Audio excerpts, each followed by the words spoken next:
Welcome to the Seatrade Maritime Podcast. In the fourth of our bonus episodes for the half-year markets outlook, we focus on tanker shipping with Maritime Strategies International.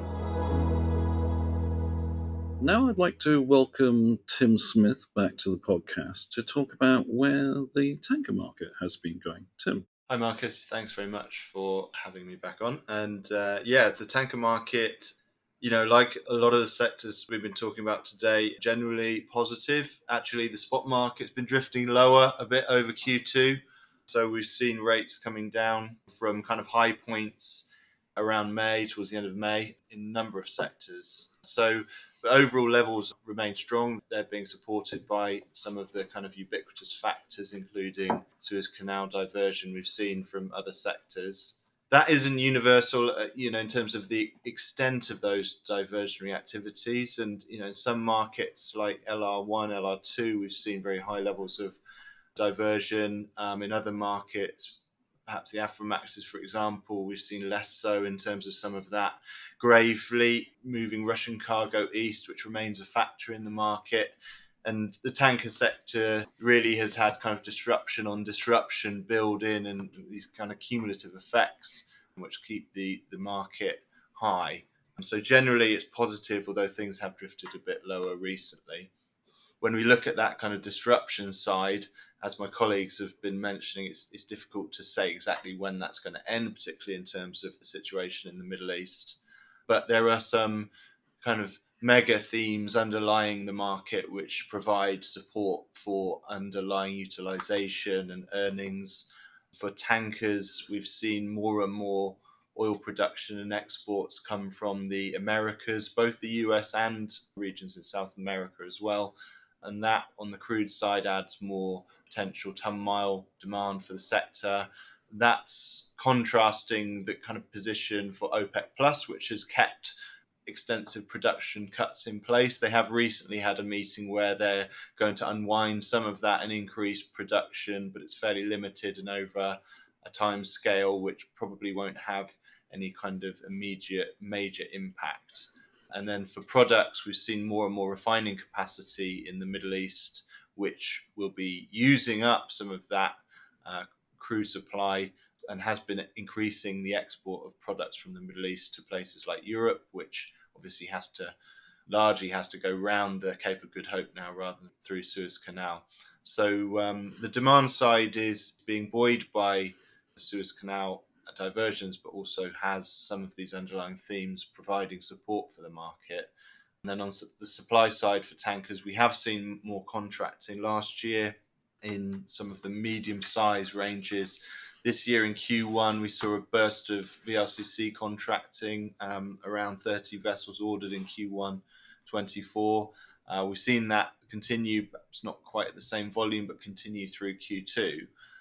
But the current situation for tankers is that we're at multi-decade lows in terms of deliveries this year.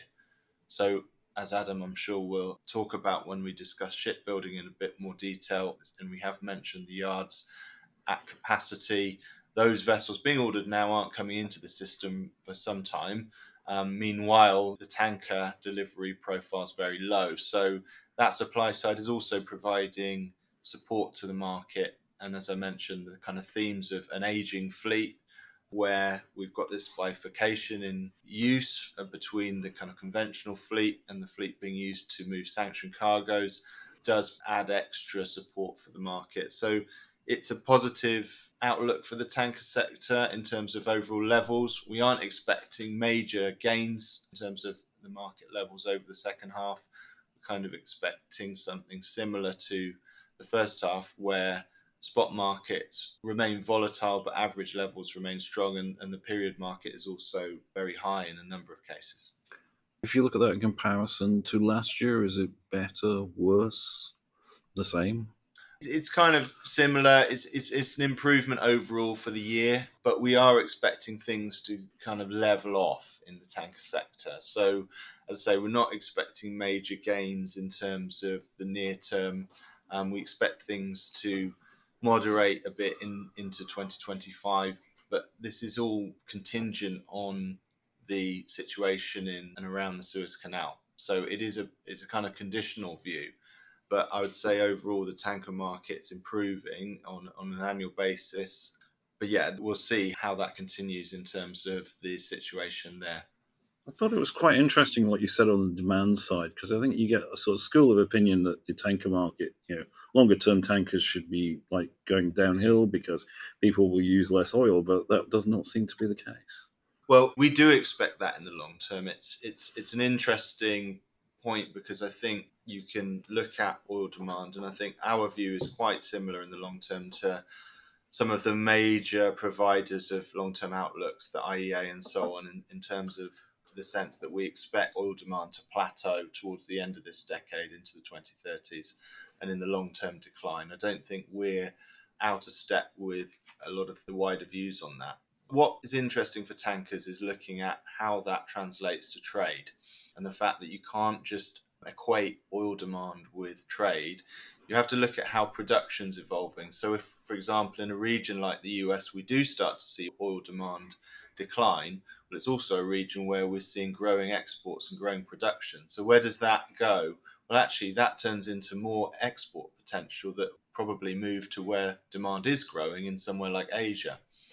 So actually, it's not a kind of one-to-one view in terms of, okay, a barrel of oil demand lost is a barrel of tanker trade lost. It's a more complex position than that. And I think that's where MSI's, for a small plug here, MSI's modeling capabilities and what we do allows our clients to look at these different factors that influence the market and how one factor like that might influence demand going forward. And it's not, unfortunately, or fortunately perhaps for us, a simple case of just saying, okay, this is a one-to-one equation. You have to look at how all these different factors play into long-term market dynamics. Yeah, no, I mean, that structural question is obviously very sort of key if you're looking to order a new building like people have been earlier this year.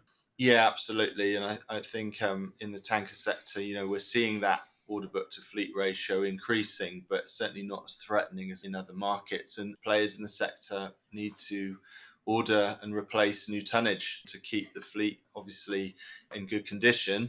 And we're seeing some of that come into the market at present. But there are big questions for people ordering in terms of asset price, obviously the fuel side of things and regulatory side as well, which pose major questions for those people ordering in the market. If you've enjoyed this episode of the Seatrade Maritime Podcast, make sure to subscribe on the app of your choice, and we look forward to joining you on the next episode.